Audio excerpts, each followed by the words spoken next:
খোদায়ার মালিক এই শানের সালাত সম্মেলনে দুদিন ব্যাপী প্রোগ্রামের আসে। দয়া করিয়া আজকের ভিডিওটা খেও ধাক্কা দিয়া যাইও না। অনেক সুন্দর ওয়াজ নিয়ে আইলাম মৌলানা হাফিজুর রহমান সিদ্দিকীর। আসসালামু আলাইকুম রহমতুল্লাহি ওয়া বারাকাতু। আপনারা সবাই কিতা কতরা আছেন? বালা, আমিও বালা আছি। আপনারা ভিডিওটা দেখুন না, অনেক সুন্দর সুন্দর জায়গা। আমি অনেক কষ্ট করিয়া, কোনো সময় গাড়ি চালাইয়া, কোনো সময় সফরও মানে অনেক কষ্ট করি আপনাদের সামনে ভিডিওটা তুলিয়া ধরি, শুধু ওয়াজটা আপনারা শোনার লগে। তো তারপরেও কিন্তু আপনারা ওয়াজটা শুনুন না। আর আমি বেশি ওয়াজ দিই না, আজকাল মানুষে বেশি ওয়াজ শুনে না। আমি অল্প কিছু ওয়াজ ভিডিওর মাধ্যমে আমি তুলিয়া ধরি। দয়া করি আপনারা ওয়াজটা শুনবা, এটা শিক্ষণীয় ওয়াজ, আপনারা অনেক কিছু শিখতে পারবা। দয়া করি স্কিপ করবা না, আমার পুরা ওয়াজটা শুনিয়া যাইবা। আমি যাও দিই, খুব মূল্যবান ওয়াজ দিই, আজ করি আপনারা শুনবা। আর আমি অনেক কষ্ট করে ভিডিও করি, আপনারা অনেক সুন্দর সুন্দর জায়গা আমি দেই, আপনারা কিন্তু জায়গাগুলা দেখুন না। আগে দিয়ে অনেক সুন্দর সুন্দর জায়গা আছে, দেখার মতো জায়গা আছে, গতিকে আপনারা আগে দিয়ে যাইবা, জায়গাগুলাও দেখবা আর ওয়াজটাও শুনবা। যদি আমার ভিডিওটা ভালো লাগে তে শেয়ার করবা, লাইক করবা, কমেন্ট করবা। হে কোন জায়গাতে দেখলা কমেন্ট করি অবশ্য জানাইবা। ভালো থাকবা, সুস্থ থাকবা। আর আমি এখন ওয়াজ লাগাই দিয়ার, আপনারা ওয়াজটা শুনো। আল্লাহর এক বান্দা গরিব মুসলমান, ঘরের সবাই মিলে রোজা রেখেছেন বাচ্চা সহ, কিন্তু কপাল খারাপ। সন্ধ্যা হওয়ার আগে টেনশনে পড়ে গেল, ইফতারি করার কোনো টাকা নেই, কি করব? আল্লাহর বান্দা পেরেশান হয়ে গেলেন, কোন মুসলমান ভাইয়ের কাছে গেলে একটু টাকা আমি পাইবো, আমার একটু ধার দিবে, আমি আদায় করে দিব। চিন্তা করে দেখলো, হ্যাঁ আমার এক বন্ধু মুসলমান আছে, তার কাছে যাই। গরিব মুসলমান রোজাদার মুসলমান ধনির বাড়ি গিয়া কাও, আল্লাহর বান্দা আমি বড় গরিব মানুষ, আমি এক গ্লাস পানি দিয়ে স্ত্রী সহ ইফতার করতে পারবো, কিন্তু আমার সন্তানেরা রোজাদার, ওদের মুখের সামনে দিতে না পারলে কলিজায় বড় আঘাত। তো কি হয়েছে? বলে আমারে কিছু টাকা যদি আপনি ধার দেন, আমি ইফতারির আয়োজন করব, আমাকে একটু সময় দিলে আমি আপনার টাকা আবার পরে আদায় করে দিব। আল্লাহর বান্দা অহংকারী মুসলমান বলে, যাও, তোমাকে একটা টাকাও দেওয়া হবে না। দূর করে দিলেন গালি দিয়ে। মুসলমান বিদায় বেলা চোখের পানি ছেড়ে কান্না করে করে রাস্তা দিয়া বাড়ি যায় আর বলে, আল্লাহ তুমি এমন গরিব বানাইছো, আজ আমি বাচ্চার সামনে কেমন করে হাসি মুখ দেখাও? ইফতারি করার কোনো আয়োজন নাই, আমি তো এক গ্লাস পানি দিয়ে আমার স্ত্রীর নিয়ে ইফতারি করতে পারবো, কিন্তু বাচ্চাগুলোরে কিছু না দিলে তো আমি কষ্ট পাবো। আল্লাহর বান্দা চোখের পানি ছেড়ে কান্না করে আর বাড়ির দিকে আগায়। হঠাৎ করে একটা বিধর্মীর সাথে মোলাকাত হয়ে গেল। বিধর্মী ভাই ডাক দিয়া কয়, মুসলমান ভাই কেন কাঁদো? বলে, তুমি শুনে লাভ? বলে, হ্যাঁ বলো। বলে, এই হালাত আমার মুসলমান ভাই টাকা দেয় নাই। দেয় নাই তো ভালো, কিন্তু গালাগালি করে ধমক দিয়া কত বাজে কথা বলে তারাই দিয়েছে। বিধর্মী আল্লাহর বান্দা বলে, যদি মনে কোনো কষ্ট না নাও, আমি তোমার ইফতারির টাকা দিব, পারলে তুমি আমাকে দিয়া দিও, না পারলে কোনো দাবি নেই, যাও তুমি টাকা নিয়ে যাও। লোকটা চিন্তায় পড়ে গেল, আমি কি করব? কিন্তু নিরুপায় হইয়া যখন বিধর্মীর রিকোয়েস্টে টাকা নিয়ে ইফতারির আয়োজন করলো, সন্ধ্যাবেলা ইফতারির সময় বাচ্চাদের নিয়ে মোনাজাত করলো, হে আল্লাহ আমি কি দোয়া করবো এই বিধর্মীর জন্য? মুসলমান তো টাকা দিল না, বিধর্মীর জন্য আমি কি দোয়া করব? তবে এতটুকু করি, হে আল্লাহ তুমি দয়ার নজরে, আমি তো বেঈমানি করতে পারি না, যে উপকার করলো তার তো শুকর আদায় করতে হবে। আমি এতটুকু দোয়া করি, তুমি তার সিনার মধ্যে হেদায়েতের নূর দান করে দিও। আল্লাহর বান্দা ইফতারির সময় দোয়া কবুলে এই দোয়া করিয়া ইফতারির আয়োজন কমপ্লিট করে রাত হয়ে গেল। গভীর রাতে সবাই ঘুমায়। এরে চট্টগ্রামের ধনী মুসলমান, ভালো করে শুনো, আজকে তোমার টাকা কুকুরে খায়, কিন্তু তোমার বাড়ির পাশে কত গরিব একবেলা ভালো খানা খেতে পারে না। তোমার টাকা কত বাজে কাজে যায়, অথচ মাদ্রাসায় কত ছাত্র কোরআন পড়ে, এই শীতের মধ্যে একটা কম্বল কেনার টাকা নাই, একটা শীতের পোশাক কেনার টাকা নাই। তুমি যদি বলতা, ও কোরআনওয়ালা ছাত্র ভাই, আমি তোমার কম্বলের টাকা দিয়ে দিলাম, তোমার শীতের পোশাক কিনে দিলাম। ওই বাচ্চাটা রাত 10টার পরে ঘুমাইয়া আবার আজানের আগে উঠিয়া ওযু বানাইয়া ঠান্ডা পানি দিয়ে ওযু করে কোরআন তেলাওয়াত করে নামাজ পড়ে দোয়া করবে, আল্লাহ যেই বান্দা আমার উপকার করলো তুমিও তার একটু উপকার করিও। এই বান্দার দোয়া তো কখনো খালি ফেরত যাবে না, কারণ তোমার আমার জবানে গালি আছে, কোরআনওয়ালার জবানের মধ্যে গালি নাই। ওই তালিবুল ইলমের জন্য সমস্ত দুনিয়ার মাখলুকাতেরা দোয়া করে, ওই বান্দার শুকর আদায় করে দোয়া করলো। রাতের বেলা সবাই ঘুমায় গেল, বেদিনটাও ঘুমাইলো, মুসলমানও ঘুমায় গেল। হঠাৎ করে যেই মুসলমান অহংকারী গরিবের লাথি মেরে তাড়ায় দিল, টাকা দিল না, বাজে কথা বলল, ওই মুসলমান অহংকারী ঘুমের মধ্যে স্বপ্ন দেখতেছে কিয়ামত কায়েম হয়েছে। কিয়ামতের ময়দানে মানুষগুলো গলা কাটা মুরগির মতো চিল্লায়, উপরে সূর্যের গরম, সূর্যের গরমে জমিনটা হয়ে গেল তামা, ওদিকে জাহান্নামের আওয়াজ, মানুষগুলো ছুটাছুটি করে পালায়ন করবে, কোথায় যাবে, অসহ্যকর অবস্থা, গরম সহ্য করা যায় না, মাথার মগজগুলো টাস টাস করে ফাটতে শুরু হলো, চোখের পানি, কান্নার আওয়াজ, ওদিকে আমার আল্লাহ পাকের কাহারিয়তের আওয়াজ চলতেছে, লিমানিল মুলকুল ইয়াউম লিল্লাহিল ওয়াহিদিল কাহ্হার। হাসরের ময়দানটা যেন থরথর করে কাঁপতেছে। ওই মুসলমান বলে, আমি স্বপ্ন দেখিয়া দৌড়াইতেছি, কই একটু আমি আশ্রয় পাই, সূর্যের গরম সহ্য করতে পারি না। হঠাৎ করে তাকায় দেখলাম হাসরের মাঠের এক কিনারে একটা সুন্দর স্বর্ণের বিল্ডিং দেখা যায়। আমি দৌড়াইয়া চলে গেলাম বিল্ডিং এর মধ্যে একটু আশ্রয় নেওয়ার জন্য, গিয়ে দেখলাম তালা লাগানো, দারোয়ান ফেরেশতা বসে আছে। বললাম, ওরে দারোয়ান, একটু দরজাটা খুলিয়ে দে, এই হাসরের কষ্ট সহ্য করতে পারি না। দারোয়ান ডাক দিয়া কয়, এটা তোমার জন্য বানানো হয়নি। বলে, এই তালার চাবি কে পাইবে? বলে, দুনিয়াতে যারা গরিবের সাহায্য করেছে তাদেরকে আল্লাহই চাবি দিবে। মুসলমান অহংকারীটা ঘুম ভেঙ্গে হতাশ হয়ে গেল। দেখলাম কি হলো, কি দৌড়াইয়া গরিব মুসলমানের বাড়িতে হাজির।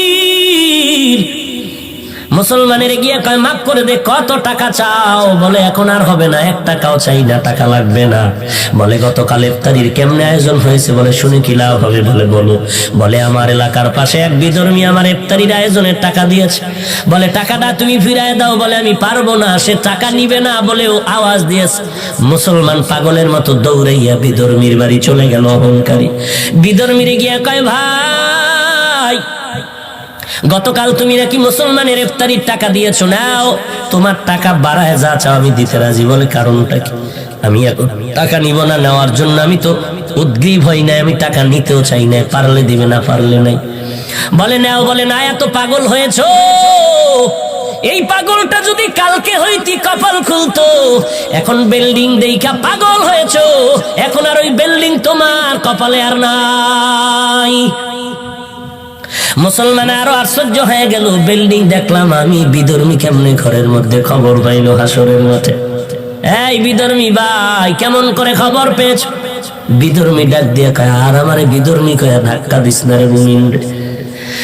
এই মুমিন ভাই, আমি রাতের বেলা যখন ঘুমায় গেছি, ওই ইফতারির আয়োজন করিয়া আমি দিলটা বড় খুশি হয়ে গেছে।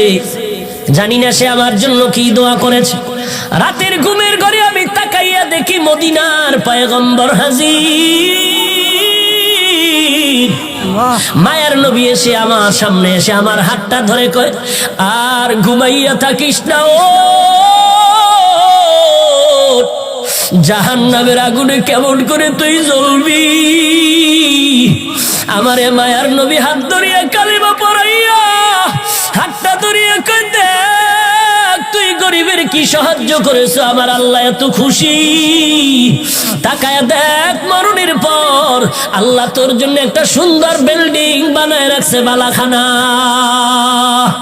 এরে যুবক, অহংকারী করিস না। এলেমের বড়াই আমলের বড়াই করে কি লাভ? সাহাবায়ে কেরামের মতো তো আমল তুমি আমি করতে পারি না, তাদের মতো এলেম তোমার আমার নাই, তাদের মতো তাকওয়া তোমার আমার নাই, তাদের মতো তাহাজ্জুদ তোমার আমার নাই, তাদের মতো এলেম আমল তোমার আমার নাই, তাদের মতো বড় মুহাদ্দিস জমিনে কেউ হবে না, হয় নাই, তাদের মতো বড় মুফাসসির কেউ নাই, হবেও না, তাদের মতো তাকওয়ালা কেউ নাই, হবেও না।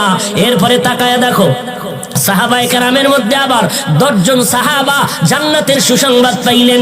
1 নম্বরে আবু বকর, এরপরে ওমর, ওসমান, আলী রাদিয়াল্লাহু আনহুম আজমাইন। এদের ইতিহাস তাকাও, 10 জন সাহাবা জান্নাতের টিকিট পাওয়ার পর নামাজে দাঁড়ায় সারা রাত কান্নার আওয়াজ। কান্নার একটাই কারণ, কবরে আমার কি উপায় হবে, এই জন্য কান্না। ওসমানের কান্না দেখে সবাই পাগল, কবর দেখলে হাউমাউ করে কান্না করে। কারণ সাদা কাপড়ের মধ্যে যখন তোমাকে আমাকে ঢুকাইয়া দেওয়া হবে, সাদা কাপড়ের বাসিন্দা যখন হয়ে যাব, কে পীর, কে মুরিদ, কে শিক্ষক, কে ছাত্র, কে ইমাম, কে মুক্তাদি, কোনো ভেদাভেদ নাই। কারণ আমার কপালেও লেখা নাই আমি শিক্ষক। কে আলেম, কে মুহাদ্দিস, কে মুফতি সাহেব, সাদা কাপড়ের মধ্যে লেখা থাকবে না। জানাজার কোয়ালিটি শেষ করিয়া ওই খাটিয়া কাটি নিয়ে যখন কবরের মধ্যে শুয়াইয়া বিদায় হয়ে যাবে, সবার কাছে 2 জন ফেরেশতা 3টা প্রশ্ন নিয়ে হাজির হয়ে যাবে। রবের পরিচয় দাও, ধর্মের পরিচয় দাও, রাহমাতুল লিল আলামিনের পরিচয় দাও। কাউকে জিজ্ঞাসা করে না করা হবে না তুমি কোন দলে ছিল, তুমি কোন পীরের মুরিদ হয়েছিল বলো, তুমি কোন মাদ্রাসার ছাত্র হয়েছিল বলো, তুমি কোন রঙের টুপি পরেছো বলো। এগুলো কোনো প্রশ্ন করা হবে না। 3টা প্রশ্ন, রবের পরিচয় দাও, ধর্মের পরিচয় দাও, রাহমাতুল লিল আলামিনের পরিচয় দাও।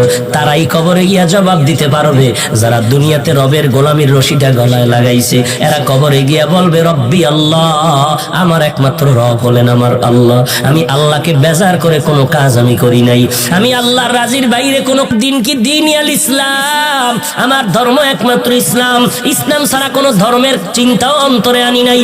এরপরে আমার মায়ার নবীকে দেখায় বলবে চিনো? হ্যাঁ, ইনি তো আমার সেই মায়ার নবী, যেই নবীকে দেখার কত কান্না করেছি, দেখার জন্য পারি নাই। আলেম ওলামাদের মহব্বতে নবীর আদর্শের টুপি পরেছি, দাড়িটা লম্বা করেছি, মাদ্রাসায় লেখাপড়া করেছি, কত মানুষ কত বাজে কথা বলেছে, মাদ্রাসায় পড়ে লাভ নাই, টুপি পরে লাভ নাই, এরপরও ফালাই নাই। ওই নবী তো আমার আপন। আল্লাহ অর্ডার করবে আর কষ্ট দিও না, তাড়াতাড়ি কবরে জান্নাতের বিছানাটা বিছায়া দাও। পক্ষান্তরে যারা কবরে গিয়া জবাব দিতে পারবে না, কারণ রবের গোলামি করে নাই, ইসলাম ধর্ম পালন করে নাই, আর নবীর সুন্নতের খবর নাই, মাথার চুলগুলোর মধ্যে নবীর সুন্নত ছিল মানে নাই। নবীর সুন্নত উম্মতের জন্য বড় নেয়ামত, যেই সুন্নতের আদর্শের মতো পবিত্র আদর্শ জমিনে কারো নাই। আঙ্গুলের নখগুলো কাটার মধ্যে নবীর সুন্নত ছিল মানে নাই, চুল কাটার মধ্যে রাখার মধ্যে নবীর সুন্নত ছিল, উম্মতেরা মানে নাই। বান্দা জুতা পরিধানের মধ্যে নবীর সুন্নত ছিল মানে নাই, মসজিদে ঢুকতে সুন্নাত, বের হতে সুন্নাত মানে নাই, বাথরুমে ঢুকতে সুন্নাত, বের হতে সুন্নাত মানে নাই। নবীর সুন্নাত না মানার কারণে ওই বান্দা হাসরের ময়দান কবরে যাওয়ার পরে তো নবীকে চিনবে না, শুধু একটা আওয়াজ দিবে, লা আদরি, লা আদরি, আমি কিছুই জানি না। আল্লাহ তাআলা কুদরতি আওয়াজ দিয়ে বলবে, এরে ফেরেশতা, আর বান্দারে সুযোগ দিয়া লাভ নাই, এই বান্দারে আমি দুনিয়াতে কম সুযোগ দেই নাই। আমার দেওয়া পানি, আমার দেওয়া বাতাস, আমার দেওয়া সূর্যের আলো, চাঁদের আলো, সব নিয়ামতগুলো ভোগ করার পর আলেম ওলামাদের কথা তো মানেই নাই, বরং আলেমের গালাগালি করেছে আর বলেছে ওলামায়ে কেরামের কথা মতো চলবো না। ওলামায়ে কেরাম যদি নামাজের কথা বলছে, বলে নামাজ পড়বো না, দেখি কার শক্তি আছে নামাজ পড়াবে। আমার ওয়ারাসাতুল আম্বিয়া নবীর ওয়ারিসদের বিরোধিতা করেছে, আমি আল্লাহ এখন আর সুযোগ দিব না। ও ফেরেশতা, তাড়াতাড়ি কবরের মধ্যে জাহান্নামের আগুন বিছানা বিছায়া দাও, জাহান্নামের সাথে একটা রাস্তা বানায়া দাও। আল্লাহ গোসা নিয়ে বলবে, রে কবরের মাটি, এই নাফরমানের 2 পার্শ্ব থেকে জোরে জোরে চাপ দাও, চাপের কারণে পাঁজরের হাড়গুলো চুরমার হয়ে যাবে। এরে আল্লাহর বান্দা, বালিশে মাথা লাগাই 1 মিনিট চিন্তা করো, সমস্ত আল্লাহওয়ালারা এত বেশি আমল করিয়াও কান্না বন্ধ করেন নাই, সাহাবায়ে কেরাম কান্না বন্ধ করেন নাই। আমার নবী যার কোনো গুনাহ নাই, সারা রাত নামাজে কান্না করেন আর কাটায় দেন। আজকে তুমি কিভাবে ভাবলা যে কান্না লাগবে না? আল্লাহ বলেন বেশি বেশি কান্না করো, নবী বলেন 1 ফোঁটা চোখের পানির দাম কত? 70 বছর পর্যন্ত অন্যায় করেছো, 1 ফোঁটা চোখের পানি যদি ফেলতে পারো, তোর জীবনের 70 বছর গুনাহগুলো আল্লাহ মাফ করে দিবে। এরে নবীর উম্মতের দল, ও যুবক, আমি বলি না তুমি নবীর তরিকা মেনে স্কুল ছেড়ে দাও, চাকরি ছেড়ে দাও, না না, স্কুলে থাকো, খবরদার বের হবা না, ওখানে লেখাপড়া করে ডাক্তার, ডক্টর, ইঞ্জিনিয়ার হও, আমাদের দেশের জন্য বড় গৌরব। তবে তাকায় দেখো ডানে বামে তোমার আমার মতো কত বান্দা ডাক্তারি করে নামাজ বাদ দেয় না। বান্দা তাকায় দেখো স্কুল কলেজে লেখাপড়া করে নামাজ বাদ দেয় না। তোমার বিবেকরে জিজ্ঞাসা করো তুমি কেন পারবা না রে বাবা, নবীর সুন্নতের মালাটা গলায় রাখতে পারবা না কেন? চট্টগ্রাম বিশ্ববিদ্যালয়ের দিকে নজর করে দেখো, এমনও কত ছাত্র আছে মাথায় টুপি আর পাগড়ি, লম্বা দাড়ি, লম্বা জামা পরিয়া ক্লাস করে, আছে না নেই? রিক্সার ড্রাইভার ড্রাইভারি করে, আজান হলো মসজিদে গিয়ে নামাজ আদায় করতেছে। এরে আল্লাহর বান্দা, তোমার আমার মতো যুবক কত টাকার মালিক, 1 টাকাও হারাম খায় না, নামাজ বাদ দেয় না, তুমি কেন পারবা না রে বাবা? আল্লাহর কাছে তওবা করো। কয়দিন আর যৌবনের বাহাদুরি করবা? কয়দিন আর? তোমার আমার বয়সের কত যুবক এই করোনা ভাইরাসের মধ্যে কবরে চলে গেল, তোমার আমার বয়সের থেকে কম বয়সের যুবকও কবরে চলে গেল। কয়দিন আর বাহাদুরি করবা? আল্লাহর কোরআনটা কি মিথ্যা মনে করেছো? ওলামায়ে কেরামের কথা কি মিথ্যা মনে করেছো রে বাবা? যদি মিথ্যা হইতো সাহাবায়ে কেরাম জীবনটা দিয়ে কান্না করতেন না, আল্লাহর নবী এত কষ্ট করতেন না, আউলিয়ায়ে কেরাম এত কষ্ট করে জীবনটারে কাটাইতেন না। এখনো সময় আছে, দলাদলি ছেড়ে দাও, একমাত্র আল্লাহ ওয়ালাদের সাথে সম্পর্ক লাগাও। কোন আল্লাহওয়ালা? যাদের বয়ান শুনলে আমল মোহাব্বত বাড়বে, আমল হবে, যাদের বয়ানে চোখের পানি আসবে, দিলটা নরম হবে। আল্লাহর কাছে কান্না করো, তৌফিক চাও, হে আল্লাহ জীবন চলে যাবে, আর কোনোদিন নামাজ ছাড়বো না, বেপরদায় চলবো না, ওলামায়ে কেরামের বিরোধিতা করবো না, লেখবো না, জবানে কিছু বলবো না, নবীর তরিকার বাহিরে চলবো না, সহিভাবে কোরআন শিখবো, 5 বেলার নামাজ আদায় করবো, মা বাবার খেদমত করে দোয়া নিব, নবীর তরিকা মতে চলবো, কোনোদিন দেশের বিরুদ্ধে, জাতির বিরুদ্ধে কোনো ষড়যন্ত্রে লিপ্ত হব না। ও আল্লাহ, তুমি আমাদের সবাইকে তওবা করার তৌফিক দান করে দাও, আমাদের তওবার উপরে মজবুত হয়ে চলার মতো তৌফিক দান করে দাও, আমিন।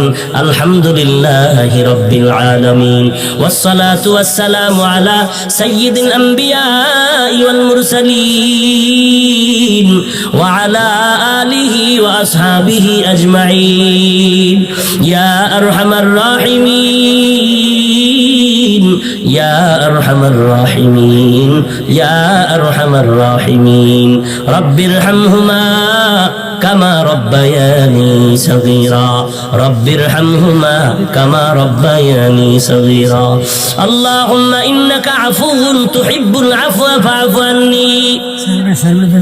اللهم إنا نعوذ بك من البرص والجنون والجذام ومن سيء الأسقام. اللهم إنا نعوذ بك من البرص والجنون والجذام ومن سيء الأسقام. اللهم إنا نعوذ بك من سخطك والنار. ربنا هب لنا من أزواجنا وذريتنا قرة أعين واجعلنا للمتقين إماما. ربنا وآتنا ما وعدتنا على رسلك ولا تخزنا يوم القيامة إنك لا تخلف الميعاد. ربنا لا تزغ قلوبنا بعد إذ هديتنا وهب لنا من لدنك